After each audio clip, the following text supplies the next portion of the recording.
The Chief and the Chicken Thief. Long ago in the village of Mwanauta, there lived a powerful chief named Mwanauta.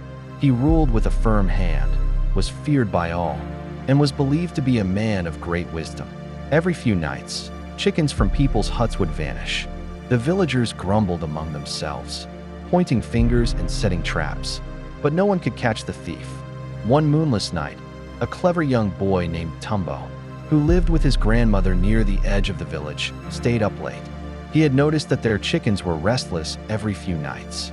As silence wrapped around the village like a heavy blanket, Tumbo saw a shadowy figure sneak into the chicken pen. Silent as a leopard, Tumbo crept closer, and his heart nearly stopped. The thief was none other than Chief Mwanauta himself, stuffing chickens into a sack.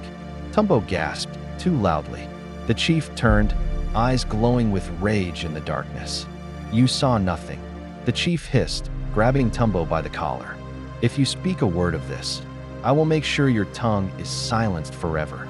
Terrified, Tumbo said nothing. But word has a way of finding ears, and rumors began to stir.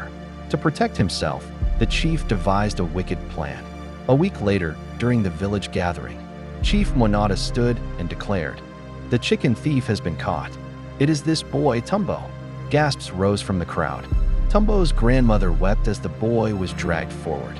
"I found these chickens in his hut," the chief lied, having planted feathers and bones beneath the boy's sleeping mat.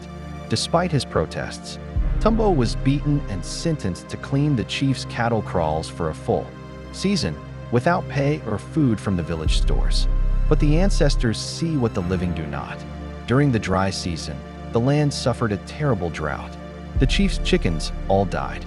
His cattle grew thin. But Tumbo, though punished and humiliated, was kind to the cattle, and they remained strong. One day, the chief fell ill and could no longer rule. The village elders gathered to choose a new leader. The oldest elder, who had long suspected the chief's darkness, asked Tumbo to speak. With courage in his heart and the truth burning on his tongue, Tumbo told the elders everything. The night he saw the chief steal, the threat, and the false accusation.